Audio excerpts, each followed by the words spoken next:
Hi, I'm Lori. I'm Doug. And this is Wednesday Night Hop, January 2017, year of the something.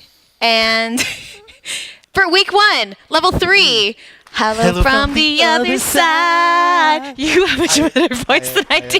Which is where we're going to fit all of level 1 into 1 month. So we're going really, really fast. This week concentrated on 6 count stuff. Yep, so we covered the 6 count basic, which I'm not even going to do, y'all know that. We talked about within our basic, really controlling where you're going up on the in the floor, not just by moving together, but also by moving independently. So asking Lori to move and then me catching up, or me moving and then asking Lori to catch up, playing around with these sort of promenade-like movements in 6 count. And these have to be really clear, right?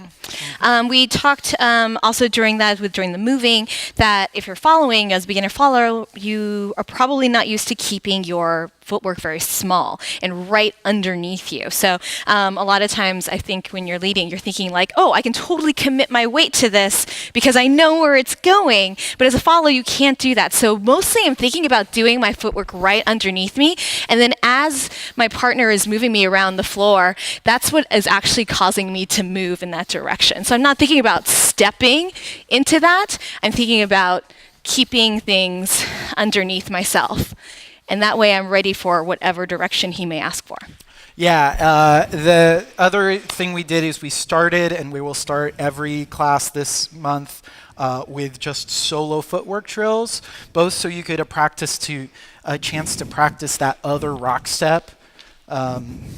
If you're a leader or follow, practicing rock stepping with that other foot. And also that's an opportunity to do your footwork small and underneath you, right? You can see when Lori and I do this rock step, triple, triple. Even when we move a lot, our triple steps are right underneath us.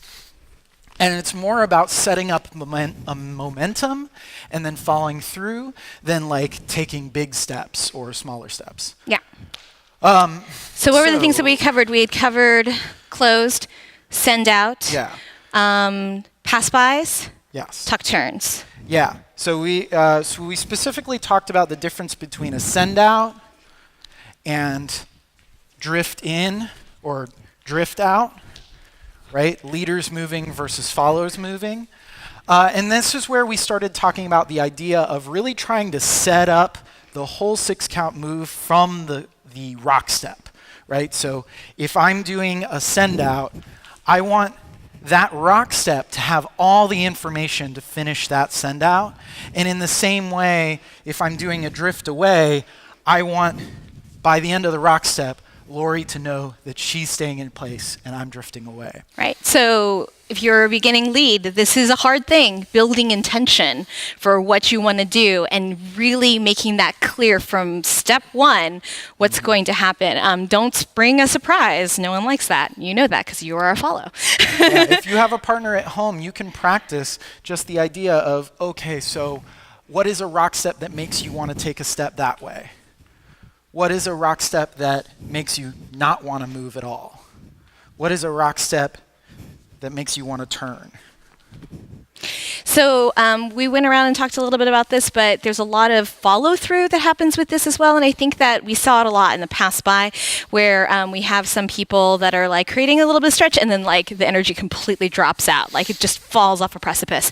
And we're talking about like making sure that there's follow-through. So there's going to be energy coming, stretching out and then pulling across. So I am literally telling my partner, I want you to come to this spot here, not halfway, but all the way across. And that doesn't mean that you keep the energy like the same. You're not like leading them all the way over there, but it needs to taper and build. And that's part of that follow through we're talking about. Set it up, follow through, and let go. Yeah, and then when I'm following, I really want to think about we've been talking a lot about the initiation. I want to be responsive to that initiation, be looking and not have something in my body stop that initiation. So if Lori gives me a rock step in a really particular direction and then there's a turn, I have to be able to maintain that momentum and that speed while moving through my triple steps. So if you're a native lead, you may very much be unused to sort of responding to movement in your triples that you don't get to set up yourself. So that's an important thing to think about when you're doing those solo drills, making sure that you can rotate your upper body while still doing your footwork underneath you without like getting to like twisted up positions or losing your balance or tripping. And that's part of doing that footwork underneath you. Yeah, it's really easy as a beginning follow to like let things drag. And so you're playing catch up with yourself. Make sure that things are underneath you. Yeah. When you turn. Do. Cool. So we gave you homework to add more turns into this stuff, but we did talk about tuck turns, right? In particular, the idea that, again, we want things to drive from this rock step. And so this rock step is a very rotational movement. But then we are also creating that extra compression that drives the turn for the tuck turn, right? So I'm asking Lori to really like almost step into my body before we release into that. And just like the rock step drives those send outs, that compression on the other side of the tuck turn drives the turn. So if I let go, we should be able to get a full, complete, nice tuck turn. This like guiding hand up here should not be like the power for that movement. It really is like extra. So work on that.